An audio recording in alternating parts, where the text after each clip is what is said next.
ഞെട്ടിക്കുന്ന ഒരു ഫോൺ സംഭാഷണം വന്നിട്ടുണ്ട് നമ്മുടെ രാഹുലിൻ്റെ വക്കീലിൻ്റെയും യുവതിയുടെയും ഒക്കെ. അത് ദൈവമായിട്ട് ലീക്ക് ചെയ്തതാണ്. ആ ഒരു ഫോൺ സംഭാഷണം കേട്ട് കഴിഞ്ഞാൽ 100% നിങ്ങൾക്ക് രാഹുലിൻ്റെ ഭാഗം ക്ലിയറായി കൃത്യമായിട്ട് അറിയാൻ പറ്റും. ഓക്കെ, അത് ഞാൻ വെച്ചു തരാം. അതിനു മുമ്പ് എന്നോട് കുറേ പേര് ചോദിക്കുന്നത്, രാഹുൽ നിൻ്റെ അളിയനാണോ, എന്തുകൊണ്ടാണ് നിരന്തരം രാഹുലിന് മാത്രം സപ്പോർട്ട് ചെയ്യുന്നത് എന്ന്. അതിനുള്ള ഉത്തരം ഞാൻ ആദ്യം കൊടുക്കാം. ആരായിരുന്നു രാഹുൽ? നിങ്ങൾ ഈ ഒരു വീഡിയോ ക്ലിപ്പ് ആദ്യം കാണണം. അതിനുശേഷം ഞെട്ടിക്കുന്ന ആ ഒരു ഫോൺ സംഭാഷണം ഞാൻ വെച്ച് തരാം. ഓക്കെ, അതിനു മുമ്പ് ചാനൽ ഒന്ന് സബ്സ്ക്രൈബ് ചെയ്യണം, ലൈക്ക് ചെയ്യണം, എന്തെങ്കിലും ഒന്ന് കമന്റ് ചെയ്യണം. ഓക്കെ, എന്റെ ഒരു ഭവന പദ്ധതി ഉണ്ട് മണ്ഡലത്തിൽ. വളരെ സാധാരണക്കാരായിട്ടുള്ള പാവപ്പെട്ട ആളുകൾക്ക് ഭവന പദ്ധതി പ്രഖ്യാപിച്ചിട്ട് അതിന്റെ ആദ്യഘട്ടത്തിൽ 20 വീടുകൾ നിർമ്മാണം നടന്നുകൊണ്ടിരിക്കുകയാണ്. അപ്പൊ ആ 20 ആളുകൾ നമ്മൾ ഷോർട്ട് ലിസ്റ്റ് ചെയ്ത് കഴിഞ്ഞു. അപ്പൊ അത് കഴിഞ്ഞപ്പോഴാണ് ഞാൻ ഇങ്ങനെ ഒരു ദിവസം ഒരു മരണ വീട്ടിൽ പോയിട്ട് ഞാനും അവിടുത്തെ മാത്തൂർ എന്ന് പറയുന്ന മണ്ഡലത്തിലെ മണ്ഡല പ്രസിഡന്റ് അബ്ദുക്കയും കൂടെ ഇങ്ങനെ റോഡിൽ നിൽക്കുമ്പോൾ ഒരു പ്രായമായ മനുഷ്യൻ, ഒരു അപ്പൂപ്പൻ, അദ്ദേഹം ഇങ്ങനെ എന്റെ അടുത്തേക്ക് വന്നിട്ട് അദ്ദേഹത്തിന്റെ കൈ കയറി പിടിച്ചിട്ട് എന്നോട് പറഞ്ഞു വാന്ന് പറഞ്ഞു. അപ്പൊ എനിക്കൊന്നും മനസ്സിലാവുന്നില്ല. ഞാൻ പറഞ്ഞു എന്താ കാര്യം എന്ന് ചോദിച്ചു. നിങ്ങൾ വരി എന്ന് പറഞ്ഞിട്ട് അവിടുത്തെ ഒരു റോട്ടിൽ നിന്നൊരു 400 മീറ്റർ ഉള്ളിലോട്ട് പോയി കഴിഞ്ഞപ്പോ ഒരു വീട്, ആ വീട് ആകെ ഇടിഞ്ഞ് പൊളിഞ്ഞ് വീഴാറായി നിൽക്കുന്ന ഒരു വീടാണ്. അപ്പൊ അവിടെ കയറി കഴിയുമ്പോഴത്തേക്കും അവിടെ ഒരു പ്രായമായ അമ്മ, കാരണം വലിയ സങ്കടം തോന്നും. ആ അമ്മ ഇങ്ങനെ വിറയ്ക്കുന്ന ഒരു അസുഖമാണ്. ഭക്ഷണം കഴിക്കാൻ വലിയ പ്രയാസപ്പെട്ടിരിക്കും, ഇങ്ങനെ ശരീരമാകെ വിറച്ചിട്ട്. അപ്പൊ എന്നോട് ഒരു വീട് കയറി കാണുന്നു പറഞ്ഞു. വീട് കയറി കാണുമ്പോൾ ആ വീടിനൊരു മേൽക്കൂരയുണ്ട്. മേൽക്കൂര മുഴുവൻ ചോർച്ചയാണ്. ഈ മേൽക്കൂരയെ താങ്ങി നിൽക്കുന്ന എല്ലാ ഭാഗങ്ങളും അടർന്നിരിക്കുകയാണ്. ഭയങ്കര, ആ വീട് കണ്ടാൽ തന്നെ വലിയ സങ്കടമാണ്. അപ്പൊ എന്നോട് പറഞ്ഞു ഇങ്ങനെ വീട് വെച്ച് തരണം എന്ന് പറഞ്ഞു. അപ്പോഴത്തേക്കും നമ്മുടെ ഈ പദ്ധതി മുന്നോട്ട് പോവുകയും ചെയ്ത് 20 പേരെ ഷോർട്ട് ലിസ്റ്റ് ചെയ്തു. അപ്പം ഞാൻ ഇറങ്ങാതെ ഞാൻ പറഞ്ഞു ഒന്ന് നോക്കാന്ന് പറഞ്ഞു. അപ്പൊ അമ്മ വീണ്ടും കൈ കയറി ബലമായിട്ട് പിടിച്ചിട്ട് പറഞ്ഞു നോക്കാന്ന് പറഞ്ഞപ്പോൾ എനിക്ക് വീട് ശരിയാക്കി തന്നു. അപ്പൊ അതൊരു ഭയങ്കര, എനിക്ക് ഒരുപാട് ദിവസം എനിക്ക് ഭയങ്കര, എന്റെ കഴിഞ്ഞ ദിവസങ്ങളൊക്കെ ഇതിന് എന്താ ഒരു മാർഗം ഇങ്ങനെ ആലോചിച്ചുകൊണ്ടിരിക്കുകയായിരുന്നു. പലരോടും ഇങ്ങനെ സമീപിച്ചായിരുന്നു. പക്ഷെ നമ്മുടെ വലിയ ഇൻവെസ്റ്റ്മെന്റ് ഈ 20 വീടുകൾക്ക് വേണ്ടിയിട്ട് നടത്തിക്കൊണ്ടിരിക്കുന്നുണ്ട്. നമുക്ക് അത് കഴിയാണ്ടായി. അപ്പൊ വലിയ പ്രയാസമായിരുന്നു. സത്യം പറഞ്ഞാൽ ഭയങ്കര നമുക്ക് ഉറക്കെ നഷ്ടപ്പെടുന്ന ഒരു സാധനം ഉണ്ടായിരുന്നു. ഭയങ്കര ഡിസ്റ്റർബ് ആയിരുന്നു. അപ്പൊ ഇന്ന് അച്ഛൻ വന്നിട്ടുണ്ട്. അപ്പൊ അദ്ദേഹത്തിന്റെ മകൾ എത്തിയിട്ടുണ്ട്. അപ്പൊ അവർക്ക് കൊടുക്കാൻ വേണ്ടിയിട്ടാണ് ഈ പൈസ, വീട് ശരിയാക്കാൻ വേണ്ടിയിട്ടാണ്. ഇതുകൊണ്ട് ശരിയായിട്ടില്ല എങ്കിലും നമ്മളാൽ കഴിയും. അപ്പം ഞാൻ അദ്ദേഹത്തെ ക്ഷണിക്കുന്നു. എന്താ പേര്? സ്വാമിനാഥൻ. സ്ഥലം MLA പറഞ്ഞ വാക്ക് പാലിച്ചിട്ടുണ്ട്. അതിനുവേണ്ടി ഒരു തുക MLA മത്സരിച്ച് ശേഖരിച്ചു വെച്ചിട്ടുണ്ട്. ഓക്കെ, നമുക്ക് എല്ലാവർക്കും കൊടുക്കാം. കണ്ടോ നിങ്ങൾ, ഞാൻ എന്തിനാണ് രാഹുലിനെ സപ്പോർട്ട് ചെയ്യുന്നത്? ഇദ്ദേഹം ഒരു ജനനായകനാണ്. ഇദ്ദേഹത്തെ പോലെയുള്ളവരാണ് നമുക്ക് വേണ്ടത്. അതായത് ഇത്രയും നല്ലൊരു വ്യക്തിക്ക് കള്ളക്കേസ് വരുമ്പോൾ ഞങ്ങൾ രാഹുലിനെ സംസാരിക്കണ്ട എന്നാണോ നിങ്ങൾ പറയുന്നത്? അദ്ദേഹത്തിൻ്റെ ഭാഗം ഞങ്ങൾ വിളിച്ച് പറയണ്ട എന്നാണോ നിങ്ങൾ പറയേണ്ടത്? അതായത് ഈ മനുഷ്യനെതിരെ നമ്മൾ സംസാരിച്ചില്ലെങ്കിൽ ദൈവം നമ്മളോട് ചോദിക്കും. ഓക്കെ, ഈ ഒരു വീഡിയോ ക്ലിപ്പ് വെക്കാനുള്ള കാരണം കുറേ പേര് എന്നോട് പറയുന്നു, അളിയനാണോ രാഹുൽ, എന്തിനാണ് അദ്ദേഹത്തെ സപ്പോർട്ട് ചെയ്യുന്നത് എന്ന് പറഞ്ഞ്. അദ്ദേഹം ജനനായകനാണ്, 4 ആൾക്ക് സപ്പോർട്ട് ചെയ്യുന്നവരാണ്. അതുകൊണ്ട് അദ്ദേഹത്തിന് ഇനിയും സംസാരിക്കുക തന്നെ ചെയ്യും. എൻ്റെ ചാനൽ ഇല്ലാതായാലും പ്രശ്നമില്ല, പുതിയ ചാനൽ ഉണ്ടാക്കി ഇദ്ദേഹത്തിന് ഞാൻ സംസാരിക്കും. ഓക്കെ, അപ്പോൾ ഞെട്ടിക്കുന്ന ഒരു ഫോൺ സംഭാഷണം ഞാൻ വെച്ചു തരാം. അതിനുശേഷം വീണ്ടും ഒരു ഞെട്ടിക്കുന്ന ഒരു വീഡിയോ വന്നിട്ടുണ്ട്. ശ്രീലക്ഷ്മി അറക്കൽ, അതായത് 2 കോണ്ടം എന്തൊക്കെയോ വൃത്തികേട് പറഞ്ഞൊരു വീഡിയോ നിങ്ങളെല്ലാവരും കണ്ടു കാണും. ഓക്കെ, അതായത് ശാരീരികമായി ബന്ധപ്പെടണമെങ്കിൽ 2 കോണ്ടം വേണം, അങ്ങനെയൊക്കെ പറഞ്ഞിട്ടൊരു പുതിയൊരു വീഡിയോ വന്നിട്ടുണ്ട്. അതിൻ്റെ ഭാഗം ഞാൻ വെച്ചു തരാം. ആദ്യം നമുക്ക് ഞെട്ടിക്കുന്ന ഒരു ഫോൺ സംഭാഷണം ഒന്ന് കേട്ട് നോക്കാം. ഓക്കെ, ഒരു സ്ത്രീ ചുമ്മാ ഒരാൾ പോയി പറയുക നമുക്ക് തമ്മിൽ ഞാൻ നിങ്ങളെ കല്യാണം കഴിച്ചോളാം പറഞ്ഞു കഴിഞ്ഞാൽ ഏതെങ്കിലും ഒരു സ്ത്രീ ബോധവും തലയ്ക്കകത്ത് ആൾ താമസമുള്ള ഏതെങ്കിലും ഒരു സ്ത്രീ ആരെങ്കിലും കൂടെ കിടക്കാൻ വരുമോ? ആർ വി തിങ്കിങ് ഓഫ്, നമ്മൾ ഹണിമൂൺ എന്ന് പറയുന്നത് ആഫ്റ്റർ ദ മാരേജ് അല്ലേ? ഹണിമൂൺ എന്ന് പറഞ്ഞാൽ കല്യാണത്തിന് മുമ്പ് ഹണിമൂൺ കേട്ടുകേൾവിയുള്ള കാര്യമാണോ? അപ്പോൾ ഇതൊക്കെ പ്രൊമോട്ട് ചെയ്യുന്നത് തന്നെ വളരെ തെറ്റായ കാര്യമാണ്. ജെന്യുവനായിട്ടുള്ള റേപ്പ് കേസുണ്ട്. ഇപ്പം ഡൽഹിയിലുണ്ടായ നിർഭയ കേസ്, അതിനകത്ത് നമ്മൾ റിയാക്ട് ചെയ്യണം. ഇതുപോലുള്ള കള്ള കേസുകൾക്കൊക്കെ അതുപോലെ നമ്മൾ റിയാക്ട് ചെയ്യണം. അതിനകത്ത് ഞാൻ പറയുന്നത് ആണുങ്ങളല്ലേ ഇത് റിയാക്ട് ചെയ്യുന്നത്, ഇത് റിയാക്ട് ചെയ്യുന്നത് സ്ത്രീകളാണ്. പരസ്പര സ്നേഹത്തിന്റെയും വിശ്വാസത്തിന്റെയും കൂടെ അടിസ്ഥാനത്തിലായിരിക്കുമല്ലോ. അതിനുശേഷം ഈ പുരുഷൻ കാല് മാറുമ്പോഴാണല്ലോ ഇവിടെ വഞ്ചനയുടെ അംശം വരുന്നത്. അതെങ്ങനെയാണ് കാണാതെ? മാഡം, ഒരു മനുഷ്യനും ഒരു പുരുഷനും സ്ത്രീയും കൂടെ സ്നേഹം ഉണ്ടായിക്കഴിഞ്ഞാൽ എല്ലാ കാലവും സ്നേഹം അങ്ങനെ നിൽക്കുമോ?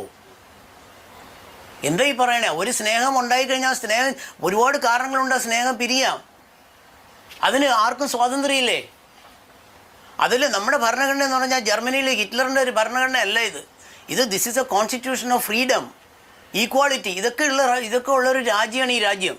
ഒരു സ്ത്രീയായിട്ട് എനിക്ക് ബന്ധം വന്നു അല്ലെങ്കിൽ അടുപ്പം വന്നു, ആ സ്ത്രീയായിട്ട് എനിക്ക് തെറ്റിപ്പിരിയാനായിട്ട് അവകാശമില്ലേ? എന്ത് എന്ത് എന്ത് ലോജിക്കായി പറയണേ?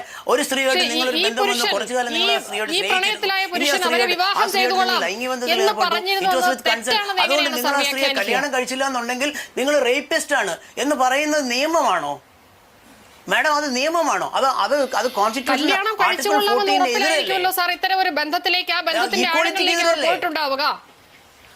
അങ്ങനെയും ചിന്തിക്കാമല്ലോ മാഡം. ലോകത്തിൽ ഏതെങ്കിലും വിദ്യാഭ്യാസമുള്ള ലോകത്തിൽ ഏതെങ്കിലും സ്ത്രീയെ കല്യാണം കഴിക്കുമെന്ന് പറഞ്ഞ ആരെങ്കിലും ഒന്ന് കൂടെ കിടക്കുവോ? ഇതെന്ത് ഇല്ലോജിക്കൽ ആയിട്ടുള്ള സ്റ്റേറ്റ്മെന്റ് അത്? കാര്യം ആരെങ്കിലും ഒരു സ്ത്രീയെ വിളിച്ചു കഴിഞ്ഞാൽ ഏതെങ്കിലും ഒരു സ്ത്രീ വരുവോ?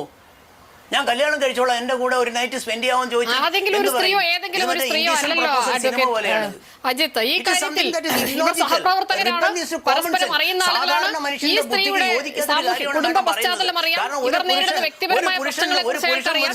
ആ വൾണറബിൾ ആയിട്ടുള്ള സാഹചര്യത്തെ മാനിപ്പുലേറ്റ് ചെയ്യുകയല്ലേ സർ ചെയ്യുന്നത്? വരുവോ എന്ന് ചോദിച്ചു കഴിഞ്ഞാൽ വരുന്ന സ്ത്രീ നല്ല സ്ത്രീയാണോ ചീത്ത സ്ത്രീയാണോ? പറയൂ മാഡം, പറയണം. നല്ല സ്ത്രീയാണോ ചീത്ത സ്ത്രീയാണോ? അതെങ്ങനെയാണ് അങ്ങനെ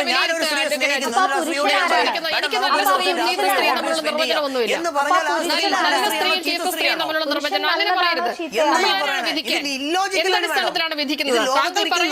കാര്യമാണ്. ഒരു നല്ല സ്ത്രീയുടെ മാന്യതയ്ക്കും അഭിമാനത്തിനും.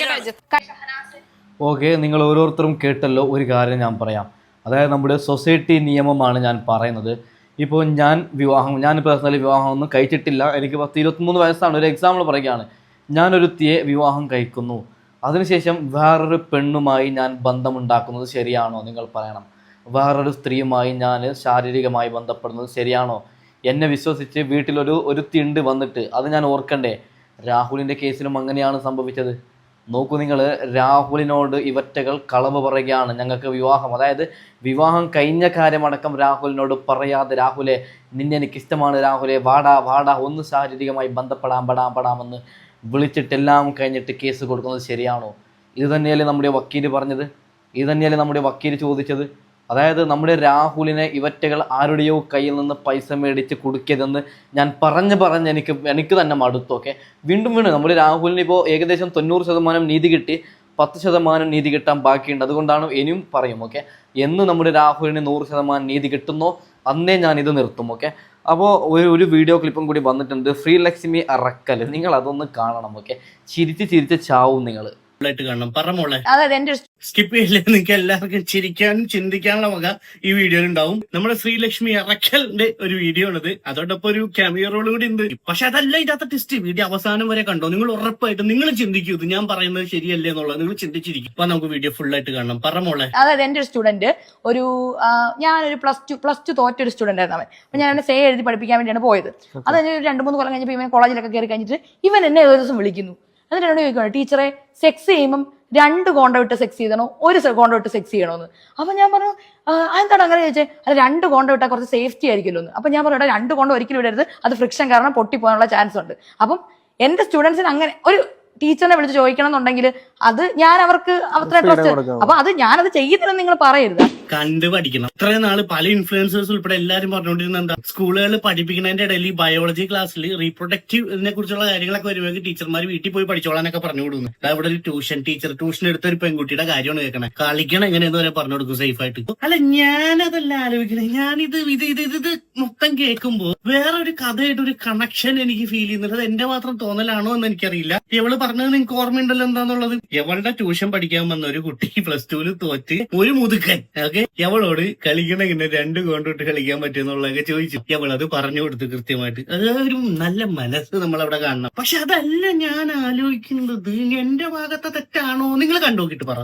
ട്യൂഷൻ പഠിക്കാൻ വേണ്ടി ഒരു ചേച്ചിയുടെ അടുത്ത് പോയി. ചേച്ചിന്നൊക്കെ വിളിക്കാന്നേ ഉള്ളൂ, എന്റെ കാട്ടി 1-2 വയസ്സ് കൂടുതൽ, അത്രേ ഉള്ളൂ. പക്ഷെ ട്യൂഷൻ പഠിക്കുന്നതല്ല എന്റെ ലക്ഷ്യം എന്ന് പറയുന്നത്. പുല്ല് ഞാൻ ഡെയിലി ടീച്ചറിനെ ആലോചിച്ച് എത്ര വിട്ടിട്ടുണ്ടെന്നറിയാമോ? അമ്പടി ജിഞ്ചിനാക്കടി. അപ്പൊ അതായിരുന്നു അതിന്റെ റൂട്ട് മാപ്പ്. ഇത് എന്റെ മാത്രം തോന്നലാണ്, നിങ്ങൾക്ക് ആർക്കൊക്കെ ഇതുപോലെ തോന്നണ്ടെന്നുള്ളത് പറ. 2 കഥയും കൂടി ആലോചിക്കുമ്പോ ട്യൂഷൻ ടീച്ചർ കുട്ടി ടീച്ചർ ഓർത്ത് വിടുന്നു, കുട്ടി ടീച്ചറെ അടുത്ത് വിളിച്ച് കോണ്ടത്തിന്റെ അത് വെക്കുന്നു. കൃത്യമായിട്ട് ടീച്ചർ അത് പറഞ്ഞു.